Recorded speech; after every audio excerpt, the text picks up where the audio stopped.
목표했던 대학 서울대에 입학한 정준영. 사실 처음 본 건 그게 논술 치러 왔을 때니까 그때는 과연 내가 해낼 수 있을까 뭐 불안하기도 하고 기대가 되기도 하고 뭐 공부를 잘하질 못했으니까. 2년 전 그는 서울대를 목표로 중위권 성적을 1년 만에 상위권으로 만들었다. 하지만 조금 부족했다. 가장 큰 원인은 바로 수학이었다. 잘하지도 못했고 뭐 공부가 재밌었던 것도 아니고 그리고 의지조차도 다른 사람들에 비해서 약한 편이었거든요. 준영이는 포기하지 않았다. 자신의 못다 이룬 꿈을 위해 재수를 결심. 다시 한번 서울대를 향한 도전을 시작했다.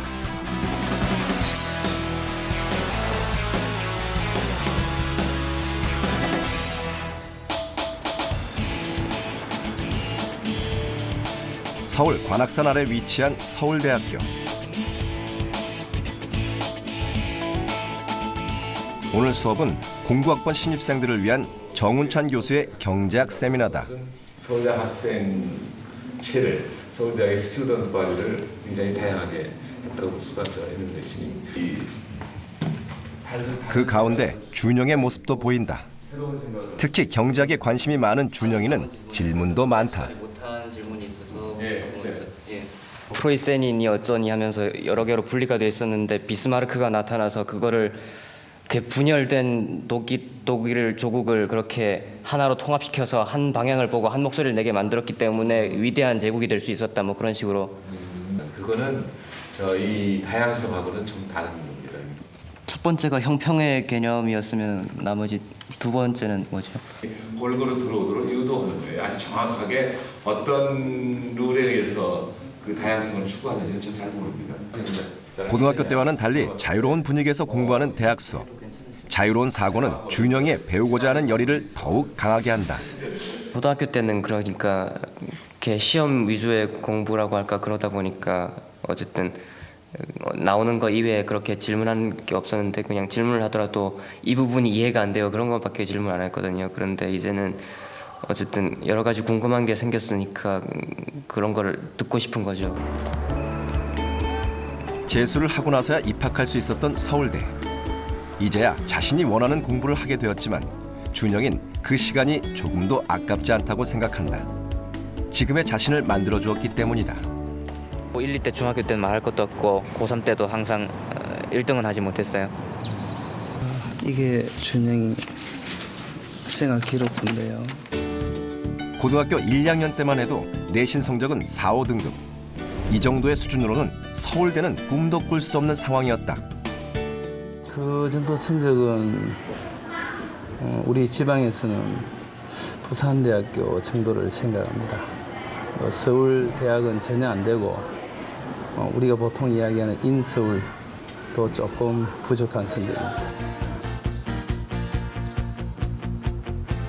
인문계 고등학교 중위권의 성적이라는 불리한 조건으로 어떻게 서울대를 진학할 수 있었을까?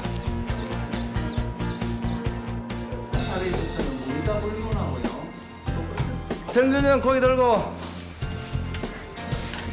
잠을 깨야지. 중학교 시절 애니메이션에 푹 빠져 공부에 소홀했던 준영이는 고등학교 진학 후 수업 내용을 따라갈 수 없었다. 그러다 보니 수업 시간 내내 졸기일수였고 잠 삼매경에 빠진 준영을 누구도 말릴 수 없었다.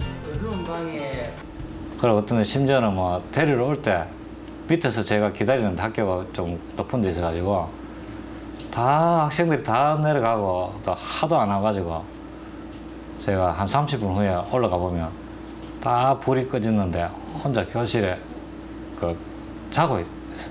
경비도 모르고 불을 끄고. 이렇게 맞다 이거. 선생님들 역시 준영이의 넘치는 잠이 가장 큰 문제라고 지적할 정도였다.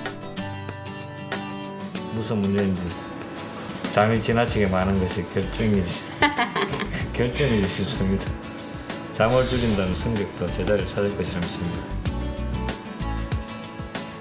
공부가 잘 안 되고 성적이 잘 안 나오다 보니까 공부에 대해서 그렇게 흥미를 느끼지 못하고 흥미를 느끼지 못하면 열심히 안 하게 되니까 더욱더 성적은 안 나오고 그렇게 악순환이 계속됐던 것 같아요. 그래가지고 언젠가는 그런 악순환을 깼어야 되는데 1, 2학년 때는 그 고리 속에서 계속 맴돌고 있었던 거죠. 하지만 고3이 시작되자마자 준영의 학습 태도는 확 달라졌다. 수업에 집중하고 선생님의 수업 내용도 잘 따라가는 준영. 도대체 고2 겨울방학 동안 그에게 무슨 변화가 있었던 것일까? 고2 때 겨울방학이 되니까 점점 이제 1년 뒤면은 나도 수험생들처럼 이제 수능을 치겠구나 그런 생각이 드는 거예요. 그런데 저를 보면은 뭐 어쨌든 점수가 이렇게 어디에도 별로 내세울 수 없을 만큼 점수가 낮고 특히 수학이 해결이 안 되고 있다 보니까는 이 수학만이라도 어떻게 좀 해가지고 이렇게 스트레스를 덜자 뭐 그런 생각이 있었죠. 그래가지고 수학 한 개라도 잡자는 생각으로 방학 동안 내내 하루에 이렇게 6시간, 7시간씩 수학을 하고 그렇게 했어요. 정신을 차려보니 코앞에 닥친 수능시험. 위기의식 속에 공부에 몰두해보지만 공부 습관이 몸에 배지 않았던 준영이는 책을 펴놓고 딴짓하기가 일쑤였다. 하지만 스스로를 다잡지 않으면 어느 누구도 대신할 수 없다는 것을 깨닫고 서울권 대학이라는 목표를 설정, 자신을 다잡는 표어들을 써붙이며 일단 책상 앞에 앉는 것부터 시작했다. 점점 뭐 딴짓을 하고 있는 자신을 발견하면은 내가 이러면 안 되는데 저런 걸 붙여놨을 때 각오를 나는 실천을 하지도 못하고 있고 그런 생각이 들었을 때 과연 어떻게 할 거냐 그거를 그냥 넘겨버릴 수도 있지만 그때 자기가 정신이 들었을 때를 놓치지 않고 바로 다시 행동으로 나서는 게 중요한 것 같아요. 스스로 다그치기를 수십 번. 그는 끊임없이 자신의 목표를 향한 각오를 새로 하며 마음가짐을 바로 세웠다. 작심삼일일지라도 그런 것을 삶마다 새로 다시 각오를 다지면은 그게 100번 하면 300일이 되는 거잖아요. 그렇게 해가지고 생각이 날 때마다 자신을 막 다그쳐가지고 그 의지를 끝까지 유지를 시켰던 것 같아요. 공부 습관이 몸에 익숙해지자 자신에게 맞는 대학을 찾기 위해 담임 선생님께 상담을 요청한 준영이. 그런데 선생님이 제시한 학교는 서울권 대학이 아닌 서울대학교. 전반적으로 성적을 조금씩만 더 올릴 수 있다면 가능하다는 판단에서였다. 하지만 준영이에게는 넘기 힘든 큰 장애물이 있었다. 수학이 발목을 잡고 있었습니다. 수학 성적 내신 5등급. 그에게 수학은 치명적이었다. 고등학교 1학년 때, 2학년 때는 그게 뭐 수업 선생님께서 칠판에 뭐라고 설명을 하시는데 그걸 잘 못 알아들었어요. 그야말로 무슨 알아들을 수 없는 그 외국어를 하는 것 같은 이렇게 수식을 표현해가지고 여러 가지가 되는데 첫 번째 줄이 두 번째 줄로 왜 연결이 되는지 생각해도 모르겠고 그걸 생각하는 동안에 이미 수업은 저 멀리 나가 있고 그래가지고서는 참 수업 시간이 힘들었죠.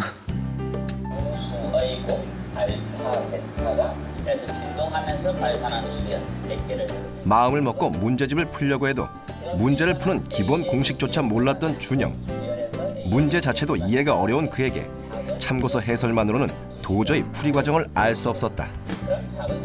그래서 기초를 쌓기 위해 선택한 것이 반복 학습이 가능한 인터넷 강의였다.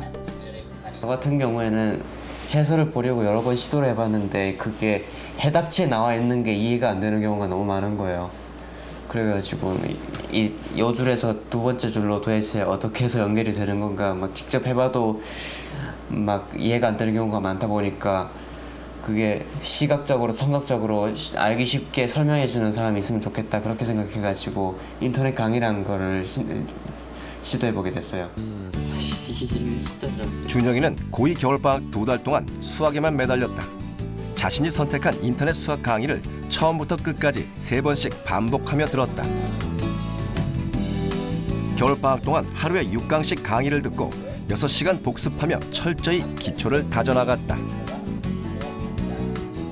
1, 2학년 때는 모의고사를 풀면은 시간이 엄청나게 남았어요. 왜냐면은 뭐 아는 문제 자체가 별로 없었기 때문에 그거 좀 손대고 나면은 이제 시간이 펑펑 남아 돌아가지고 막 그런 상황이었는데 이제 그 고3 때 초반에 모의고사를 보니까 이제 시간이 부족해서 엄청나게 큰일인 거예요.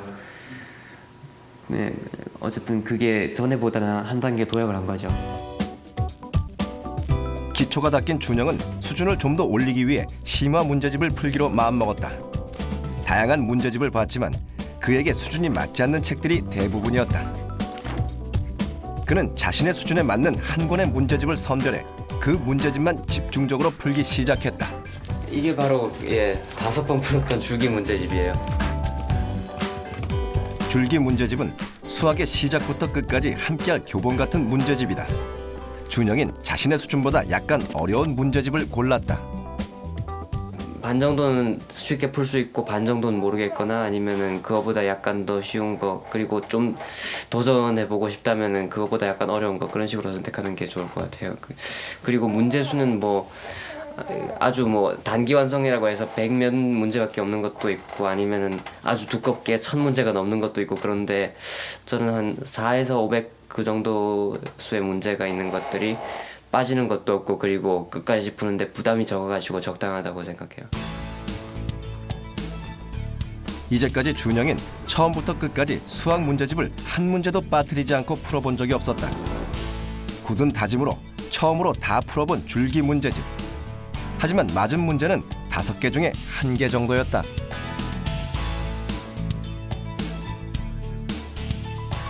인터넷 강의로 기초 실력을 쌓았지만 아직도 한참 부족하다는 것을 느꼈다. 하지만 그는 쉽게 포기하지 않았다.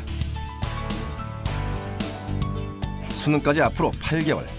틀린 문제를 계속 붙잡고 씨름할 시간이 없었다. 시간을 아끼기 위해 틀린 문제는 해답지를 보고 바로 풀었고 맞을 때까지 반복해서 풀었다. 1번 문제를 틀려가지고 해답지를 본 다음에 끄덕끄덕 한 다음에 1번의 풀이대로 한번 다시 풀어봐요. 그렇다면은 그 기억이 어딘가에 남아있을 테니까 두 번째 풀 때 그 기억을 살려가지고 그대로 풀 수가 있다면은 그거는 다시 이제 맞은 문제인 것이고 그게 기억이 다시 안 난다면 그대로 한번 답지를 보고서는 한번 다시 풀어봐야 되는 거죠. 이런 것들을 보시면 여기 한 페이지에 4문제가 있으면은 3문제씩 모르고 그리고 이 문제는 이런 문제 같은 경우에는 다시 풀어도 모르고 또 다시 풀어도 모르고 해가지고서는 체크가 아주 여러 개가 겹으로 돼 있어요. 이런 것도 체크가 여러 개 돼 있고 그렇지만은 어쨌든 간에 체크가 하도 많이 돼 있고 모르는 게 많아도 다시 풀 때는 그게 5개를 모르겠던 게 4개 모르고 1개는 알게 되고 다시 풀면은 또 4개를 다시 모르겠다고 해도 또 다시 풀면은 그 중에서 또 한두 개는 또 알게 되고 그런 식으로 하다 보니까 꼭 문제집을 자기 옆에 다 푼 문제집을 쌓아두는 것뿐만 아니라 다시 풀면서도 그렇게 한 개 한 개 더 알아나가는 성취감이 있었던 것 같아요. 준영인 이처럼 틀린 문제를 줄여나가기 위해 같은 문제집을 5번이나 반복해서 풀었다. 풀 때마다 틀린 문제 수는 줄어들었고 짜릿한 성취감 속에 수학이 좋아지기 시작했다. 풀었다 그런 느낌이 착착 나는 거예요. 그게 어찌나 큰 쾌감이었는지. 준영에겐 이 한 권의 문제집이 참고서이자 오답 노트의 역할까지 하고 있다. 한 권의 문제집을 반복해서 풀다 보니 틀린 문제가 한눈에 일목요연하게 보이며 문제집 자체가 오답 노트가 된 것이다. 제가 생각하기에는 중위권 학생들은 좋은 문제집을 한 권 공신력 있는 거를 정한 다음에 거기에 있는 것들을 반복해서 푸는 것이 오히려 오답 노트를 여러 곳에서 끌어오는 것보다 더 알맞지 않나 그렇게 생각하고 있어요. 해주면 되겠죠, 그죠? 자, 같이 해서 이렇게 기초 실력을 탄탄히 쌓고 나자 준영의 실력은 일치월장했다. 달라진 학습 태도로 수업에 열중하게 됐고 다져진 실력을 바탕으로 이젠 수학 시간이 지루하지 않았다. 자, 요것이 어떻게 그와 더불어 수학 성적은 나날이 좋아졌다. 행렬과 같아져야 되겠죠, 그죠? 드디어 고3 1학기 수학 성적이 5등급에서 2등급으로 올랐다. 인터넷 강의로 쌓은 기초와 반복 문제풀이를 통해 얻은 값진 결과였다. 선생님만 아는 비결인데 우리 선생님들이 대체적으로 자기 과목을 잘 하는 이유가 여러 번 반복을 하고 각 반을 돌면서 여러 번 수업을 하고 또 여러 번 또 문제를 풀기 때문에 선생님들이 다 자기 과목에 대해서는 일가견을 갖춘 그런 실력을 갖고 있습니다. 이걸 바탕으로 해서 준영이도 그걸 잘 느꼈는지 철저한 반복 학습을 통해서 수학 성적을 부단하게 노력해가지고 많은 수학 성적을 올린 결과가 지금 나타난 것 같습니다.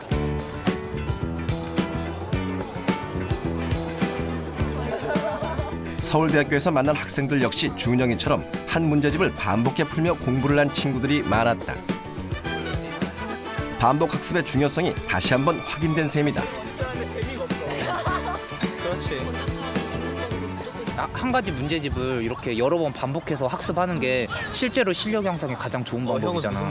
틀리거나 자주 그러니까 개념이 잘 모르겠는 문제는 무조건 체크해 놓고, 그리고 진짜 아까 뭐 여러 번 말씀하셨지만 계속 한 4-5번은 진짜 기본으로 풀었어요. 저 같은 경우도 그러니까 수학 공부를 본격적으로 시작했던 게 고1 때 내신 준비하면서인데, 그때 해보니까 자연스럽게 한 문제집을 여러 번 풀게 되더라고요. 그 문제집을 10번 정도 풀어서 사실 10번까지는 안 풀어봤고 7번 정도 풀어봤는데, 그렇게 해서 다 익힐 정도가 되면 뭐 문제지의 질이 어떻든 간에 실력을 오르는 데는 굉장히 도움을 줄 수 있을 거라 생각해요.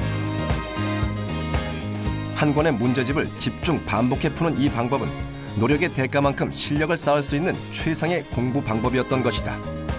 중위권에서 상위권으로 껑충 뛰어오른 준영. 이제 수능 시험만이 남았다. 드디어 2008년도 수학 능력 시험. 준영인 고3 내내 수능 공부가 아닌 수학 공부에 매진했다고 할 정도로 수학의 모든 것을 쏟아부었다. 수학을 놓치면 자신의 꿈도 놓칠 수 있다고 생각했기 때문이다. 그동안의 노력과 실력을 가늠하는 시험에서 준영이는 수학 1등급을 자신했다. 망한 것 같아.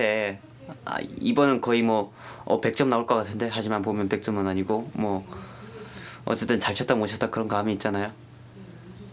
그 수능 칠 때는 긴장이 엄청나게 됐던 만큼 치고 난 다음에 잘 친 것 같아요. 그렇다는 느낌이 아주 강하게 왔던 것 같아요. 하지만 그의 성적은 기대만큼 나오지 못했다. 그토록 열심히 공부했지만 결과는 수학 2등급. 서울대 진학에 수학이 발목을 잡은 것이다. 실수로 틀렸나 실력으로 틀렸나 그게 중요한 게 아니라 어쨌든 두세 개씩 쫙쫙 나가니까 뭐가 떨어지는 것 같이 급박하게 그렇게 돌아갔어요. 그러니까 뭐를 느낄 생각이 없다는 느낌. 그는 서울대를 포기하고 인천대에 입학했다. 자신이 원한 선택이었고 학교 생활은 나쁘지 않았지만 늘 뭔가 아쉬웠다. 자신이 못다 이룬 꿈을 이루고 싶었던 준영인. 2009학년도 수능을 100일 정도 앞두고 재수를 결심한다. 그랬더니 갑자기 전화가 와가지고 재수학원을 등록해야 되겠다고 하더라고요. 그때는 해봐라. 뭐 지금 그때 남아있던 시간이 거의 100일 조금 남짓했던 시간인데, 자꾸 말리면은 본인한테도 하고 싶었던 것을 결국 못하게 되니까 후회스러울 것 같고. 뭐 늦었다고 생각을 많이 했었지만은 그래도 어쨌든 자기가 목표했던 것을 차근차근 달성을 해낼 수만 있다면, 쉬운 일이라고 할 수는 없었지만은 그래도 자기가 목표를 가지고 뭐 그것을 하나하나 채워나간다는 느낌으로 해나간다면은 불가능하지만은 않다는 것을 알게 된 것 같아요. 재수를 결심한 것은 7월 하순. 앞으로 겨우 100여일 남았을 뿐이었다. 그는 작년과 같은 실수를 반복하지 않기 위해 가장 먼저 자신의 문제점이 무엇인지 파악했다. 그것은 바로 수학 능력 시험 문제의 다양한 유형을 제대로 파악하지 못했다는 것이었다. 그래서 줄기 문제집을 기본으로 하되 다양한 문제 유형을 풀며 응용력을 기를 수 있는 문제집을 다시 선별하기 시작했다. 그리고 이렇게 문제가 많아가지고 하루하루에 양을 정해놓고 풀기 쉬운 문제집을 가지 문제집으로 정했어요. 줄기 문제집이 기초를 닦는 탄탄한 교본이었다면, 가지 문제집은 문제감을 유지하기 위해 매일 빠짐없이 풀어야 하는 문제집인 셈이다.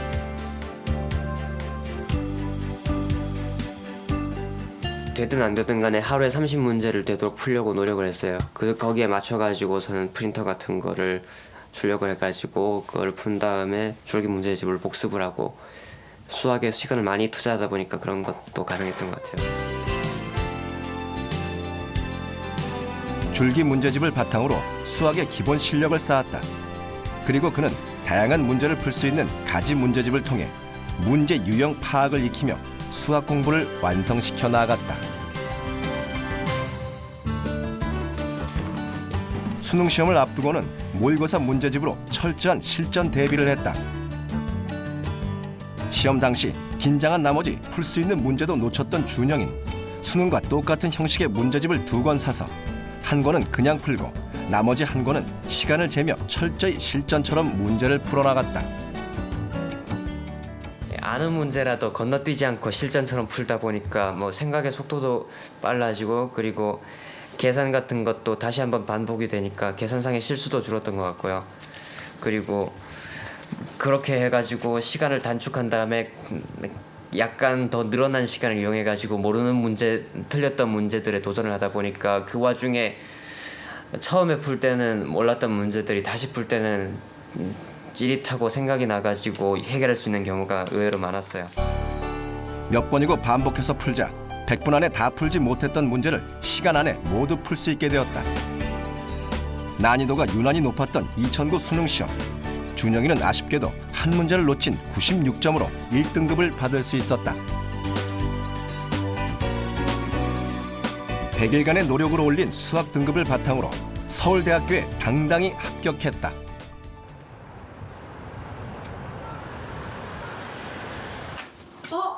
야, 잠시만. 오, 와, 잘 지냈어. 야. 휴일을 이용해 간만에 집에 돌아온 준영. 부모님은 물론 늦깎이 막내까지 준영이의 귀향이 마냥 반가운 가족들. 소의 모양을 한 우리 오래 끌어도 그게 합격권 12 부모님은 부단한 노력으로 자신의 목표를 성취한 아들이 자랑스럽기만 하다. 오늘은 그냥 맛보이죠. 간당간당했어요. 과연 통과를 할 것인가 말 것인가. 그래서 그때 이제 그 막 동생하고 그 컴퓨터로 확인을 했는데 이제 합격. 정말 오랜만에 합격이지요. 막 이제 서로 껴안고 기뻐하고 그랬었어요. 다행이네. 7월 1, 2, 이제 고3이 된 여동생. 알겠어. 그러니까 네 공부가 어떻게 되고 있는지 한번 말해봐. 사탐을 조금 하다가 조금 했다는 게 도대체 언어랑 뭐 했다는 외국어를 거야 좀 말았다는 거야? 단어를 좀 외우다가 수학을 아직 성적이 중위권이지만 오빠의 결과를 보며 힘을 얻는다.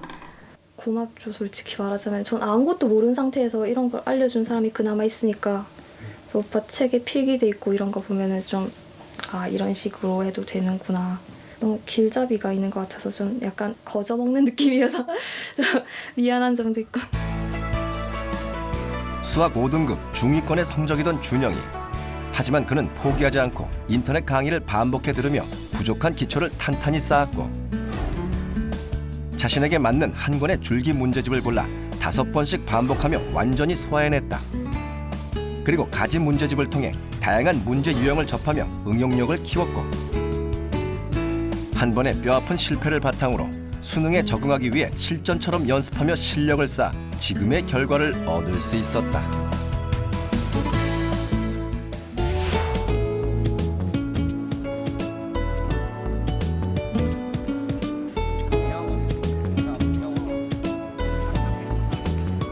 공부학번 새내기 준영은 이루고픈 목표가 뚜렷하다. 그래서 벌써 전공도 정했다. 수능 시험 후 우연히 접한 책을 읽으며 광범위했던 꿈을 구체적으로 가다듬었다. 그래서 다른 학부를 선택할 수 있는 성적임에도 농경제사회학부에 진학했다. 수능 시험을 치른 이후에 여러 가지 이제 책 같은 걸 읽다 보니까 뭐 우리 식량 자급률 같은 문제라든지 아니면은 지금 자원이 고갈되고 있는 문제라든지 아니면은 지구 온난화가 일부에서 말하고 있는 것보다는 훨씬 더 심각한 문제였다. 그런 것들을 차츰 알아가게 돼가지고 그런 것을 경제학이랑 또 연결을 시켜가지고 제가 앞으로 지금의 식량 문제나 환경 문제를 해결하는데 어떻게 보탬이 될 수 있을까 그런 것을 한번 찾아보고 싶어요. 하나, 둘. 수학을 정복하며 준영이가 얻은 것은 단지 성적이 아닌 자신의 꿈을 이루기 위해 노력하는 힘이다. 그것은 앞으로도 자신의 삶을 이끌어가는 원동력이 될 것이다. 서울대를 들어오느냐 들어올 수 없느냐 그게 중요한 게 아니에요. 중요한 게 지금 자신의 수준에서 얼마나 도약을 할 수 있느냐. 그런 점에서 고3 초반 때 열심히 했던 사람들과 고3 초반 때 자포자기 했던 사람들을 보자면 그 끝은 확연한 차이가 있었던 거죠. 그러니까 끝까지 손을 놓고 있지 않는 것이 결국은 모든 것을 말해주는 것 같아요. 꿈이 멀게만 느껴진다면 그것은 노력하지 않아서이다. 준영이는 자신이 이룬 꿈을 통해 말하고 있다. 당신도 아직 늦지 않았다고.